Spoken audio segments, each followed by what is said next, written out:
While ancient Rome surpassed Greece through their social institutions and architecture, ancient Greece ultimately held its own, with the development of their groundbreaking philosophies as well as their entertaining and timeless literature, resulting in a tie between these great civilizations. The democracy developed in Greece was exclusive, while Rome's society was more favorable due to their extremely diverse and welcoming culture, which encouraged the flow of new ideas that show religious and cultural toleration, putting the Romans ahead of the Greeks. Diversity and cultural toleration are the foundation of Rome, and it was meant to be a melting pot for many different cultures, and because of this, so many amazing different things came about that wouldn't have if these different people didn't get to come together and combine their ideas. And these effects are still seen in our culture today.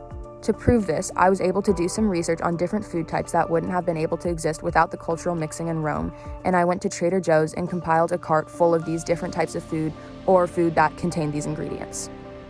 If I had actually put in the cart every single food item in Trader Joe's that was a byproduct of this cultural toleration, then the cart would have been overflowing, so I had to be very selective, but this shows just how dependent our society is upon the ideas and opinions of others and what can happen as a result of embracing others' cultures. Thanks to Rome, we have all of these delicious food combinations and recipes that we wouldn't have if it weren't for them.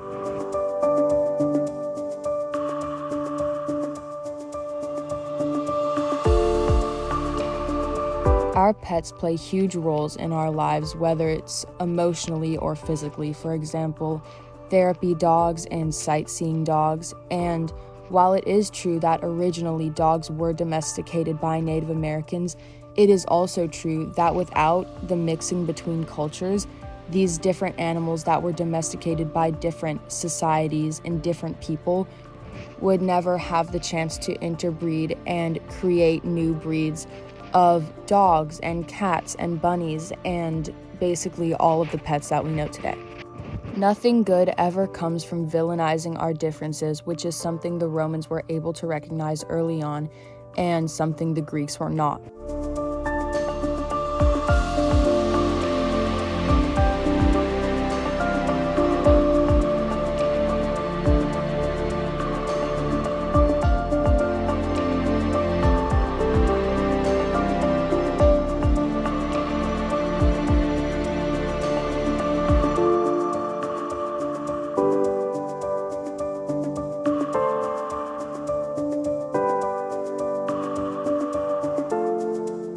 Roman art was extremely syncretic, taking the somewhat shallow art and architecture developed by the Greeks and using techniques from them to create not just murals and sculptures, but architectural pieces that were both functional and beautiful, which had a cultural impact seen throughout history.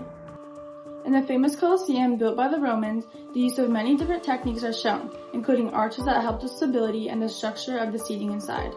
The seating inside the Colosseum has also influenced how stadiums are built to this day for things like football, concerts, and the Olympics. The Colosseum didn't just influence architecture in the world, but also showed off the concept of competition throughout almost all sports that people around the world have a passion for.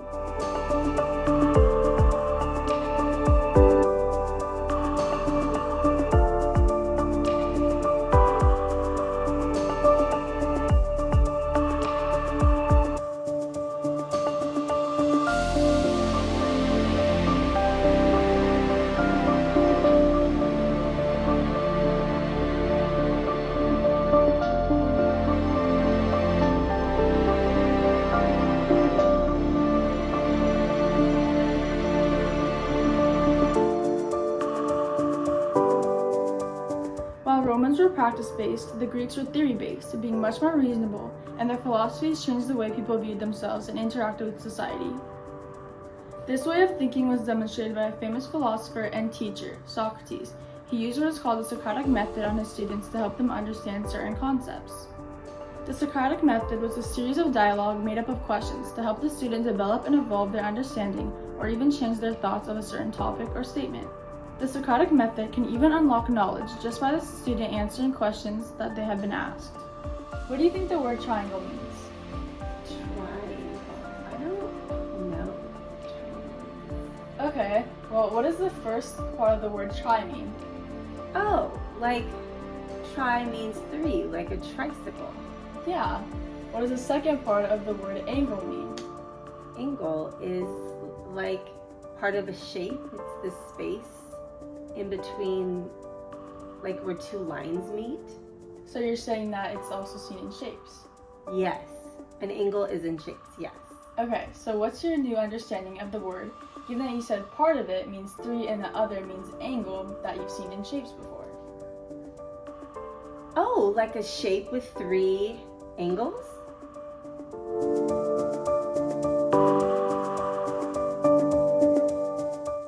Greek literature was extremely entertaining, and its effects are still seen in modern-day media, putting Greece ahead of Rome in another aspect. The Greek author Homer wrote the iconic pieces the Iliad and the Odyssey, which inspired many Roman texts that were later written. So, working in a library, are there any books based off of Greek literature, just like off the top of your head that you can think of? The first one that comes to mind is Percy Jackson. To do further research on the extent of influence that Greek literature had, I went to one of my local libraries and asked the librarian. The extremely well-known book series Percy Jackson, as well as the hit TV show based on the books, are entirely based on Greek literature. The success rate of this series shows that even in today's world, Greek literature has proven to be timeless and entertaining.